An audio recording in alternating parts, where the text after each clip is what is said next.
வணக்கம். மீண்டும் ஒரு முறை இபிஎஃப்ஓ பற்றின விரிவான தகவல்களை உங்களோட பகிர்ந்துக்கணும்னு நான் விருப்பப்படுறேன். இபிஎஃப்ஓல 2 மெயின் ரோல் இருக்கு. ஒருத்தர் வந்து எம்ப்ளாயி, இன்னொருத்தர் எம்ப்ளாயர். நம்ம வந்து எம்ப்ளாயி பற்றி ஃபர்ஸ்ட் பாதி வீடியோவில் பார்க்கலாம். எம்ப்ளாயர் பற்றி செகண்ட் பார்ட் வீடியோவில் இந்த வீடியோலேயே பார்த்துக்கலாம். நீங்கள் எம்ப்ளாயராக இருந்தால் ஸ்கிப் பண்ணிவிட்டு செகண்ட் பார்ட் வீடியோவை கூட நீங்கள் இதில் அப்படி கண்டினியூ பண்ணிக்கலாம். இப்போ நம்ம பார்க்க போகிறது இபிஎஃப்ஓல எம்ப்ளாயி பற்றி. எம்ப்ளாயி ஒரு நிறுவனத்தில் போய் எம்ப்ளாயி வேலை செய்கிறீங்க அப்படின்னா உங்களுடைய சேலரி 15,000 ரூபாய்க்கு கீழே இருந்தால் உங்களை வேலைக்கு எடுக்கும் போதே அவங்க ப்ராவிடென்ட் ஃபண்ட் நம்பர் கொடுத்து எடுப்பாங்க.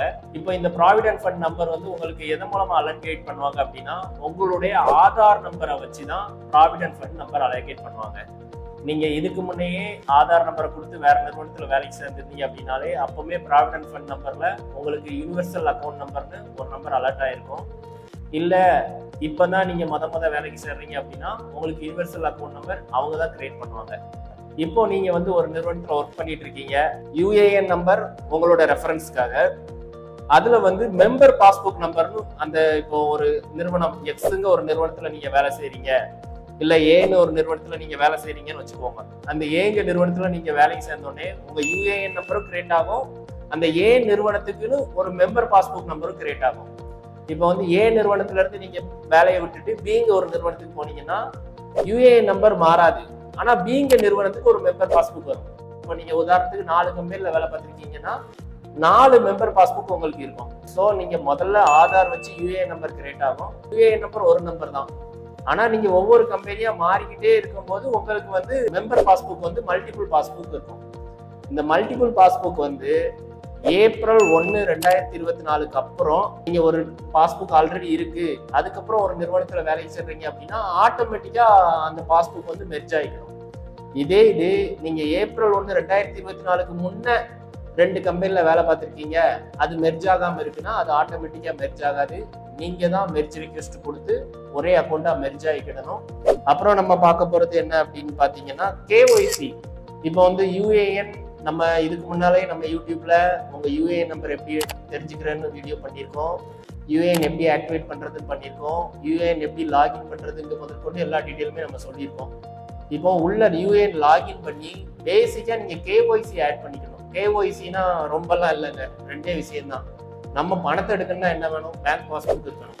2வது 50,000 ரூபாய்க்கு மேல நம்ம பணம் இருக்கு அப்படின்னா பேன் கார்டு ஆட் பண்ணிக்கணும். ஸோ உங்களுடைய பான் கார்டும் உங்களுடைய பேங்க் பாஸ்புக்கும் ஆட் பண்ணிக்கிறது தான் கேஒய்சி.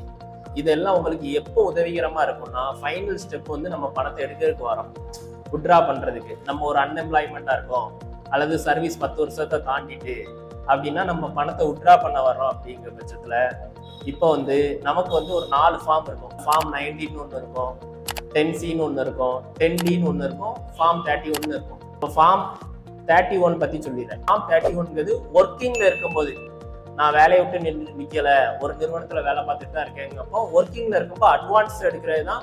என்னோட பிஎஃப் பணத்துல இருந்து ஒரு பகுதி பணத்தை எனக்கு கொடு, எனக்கு ஏதோ தேவை இருக்கு, மேரேஜ் தேவை, எம்பி கட்டுறதுக்கு தேவை, எஜுகேஷன் தேவைக்கு இருக்கு, அல்லது மெடிக்கல் சிக்னஸ்க்காக ஒரு தேவை இருக்கு அப்படின்னு எடுக்கிறது தான் அட்வான்ஸுங்க. சரியா? இப்போ வந்து நீங்க அன்எம்ப்ளாய்மெண்ட் ஆயிட்டீங்க. அன்எம்ப்ளாய்மெண்ட் மீன்ஸ் நீங்க வேலையை விட்டு நின்றுட்டீங்க. சரியா? அந்த வேலையை விட்டு நின்னது வந்து உங்களோட சர்வீஸ் பீரியட் வந்து பிலோ 10 இயர்ஸ் இருக்கு அப்படின்னா நீங்க ஃபார்ம் 19 மூலமா உங்க பிஎஃப் பணத்தை விட்ரா பண்ணிக்கலாம். ஃபார்ம் 10C மூலமா பென்ஷன் பணத்தையும் விட்ரா பண்ணிக்கலாம். சரியா? அல்ல எனக்கு வந்து சர்வீஸ் மோர் தென் 10 இயர்ஸ் இருக்கு அப்படின்னு நீங்க நினைச்சீங்கன்னா ஃபார்ம் 19 மூலமா பிஎஃப் பணத்தை மட்டும் தான் விட்ரா பண்ணிக்கிட முடியும். 10C மூலமா பென்ஷன் பணத்தை விட்ரா பண்றதுக்கு நீங்க எலிஜிபிள் கிடையாது. நீங்க ஃபார்ம் 10D தான் அப்ளை பண்ணணும். ஃபார்ம் 10D அப்ளை பண்றதுங்கிறது உங்களை பென்ஷனுக்கு எலிஜிபிள் ஆக்கணும். பென்ஷன் எலிஜிபிள் ஆகும்போது உங்களுக்கு பிபிஓ நம்பர்னு ஒரு நம்பர் அலர்ட் பண்ணுவாங்க, பென்ஷன் பேமெண்ட் ஆர்டர்னு சொல்லுவாங்க. அதை அந்த நம்பர் மூலமா உங்களோட 58 வயசுக்கு அப்புறம் மேலா இருந்தா பென்ஷன் வாங்கிக்கலாம், ஃபீமேலா இருந்தா 50 வயசுக்கு மேல பென்ஷன் வாங்கிக்கலாம். சரியாங்க? இப்போ இன்கேஸ் எனக்கு 7 வருஷம் தான் சர்வீஸ் ஆயிருக்கு, எனக்கு 45 வயசு தான் ஆயிருக்கு அப்படின்னா நீங்க பிஎஃப் பணத்தை மட்டும் எடுத்துக்கிட்டா நல்லது. ரிமைனிங் 5 வருஷத்துல வேற எங்கேயோ நீங்க ஒரு 2 வருஷம் கழிச்சு வேலை பார்க்கீங்க, 3 வருஷம் சர்வீஸ் வருதுன்னா பென்ஷன் பணம் 10 வருஷம் சேர்ந்துட்டுனா உங்களுக்கு அது ஹெல்ப்ஃபுல்லா இருக்கும். சரியா? இதுதாங்க பிஎஃப்ல உள்ள பேசிக் இன்ஃபர்மேஷன். இதுல ஏதாவது டவுட்ஸ் அப்படின்னா நீங்க வந்து எனக்கு கமெண்ட் செக்ஷன்ல பண்ணுங்க, நான் உங்களுக்கு டீட்டெயிலா சொல்றதுக்கு ரெடியா இருக்கேன். அப்புறம் வந்து எம்ப்ளாயர் பத்தி நம்ம இப்போ பார்க்கலாம்.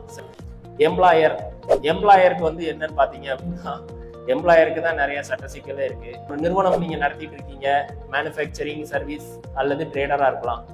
உங்க நிறுவனத்துல நேரடியாவோ மறைமுகமாகவோ 20 ஸ்டாஃப் இருக்காங்க அப்படின்னா நீங்க கட்டாயமா இபிஎஃப்ஓ ரெஜிஸ்ட்ரேஷன் பதிஞ்சு ஆகணுங்க. சரியா? எம்ப்ளாயருக்கு இது கண்டிப்பா ஒரு நிதி சுமையை கூட்டும். ஏன் அப்படின்னா, நீங்க அவங்க சேலரியில பிடிக்கக்கூடிய சம்பளத்துல 12% பிடிக்கீங்கன்னா அதே ஈக்குவல் 12% நீங்க வந்து கூடுதலா கான்ட்ரிபியூட் பண்ணணும். அண்ட் அட்மின் சார்ஜஸ், இடிஎல்ஐ சார்ஜஸ்லாம் நீங்க தான் கையில இருந்து கட்டணும். ஸோ இது வந்து நிதி சுமையை கூட்டுங்கனாலே நிறைய எம்ப்ளாயர் வந்து பயப்படுறாங்க.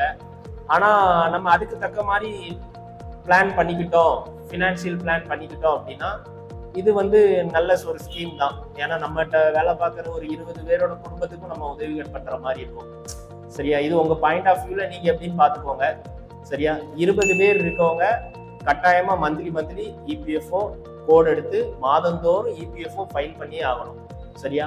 இல்ல எனக்கு 20 பேரே இல்லைங்க, எனக்கான இபிஎஃப்ஓ கோட் இருந்தால் தான் ஒரு கவர்மெண்ட் டெண்டர் தருவாங்க, இபிஎஃப்ஓ கோட் இருந்தால் தான் பிரைவேட் கான்ட்ராக்ட் தராங்க அப்படின்னு நீங்க நினைக்கிறவங்களா இருந்தா வாலண்டரி செக்ஷன்ல நீங்க அப்ளை பண்ணி எடுக்கணும். செக்ஷன் தான் முக்கியம்.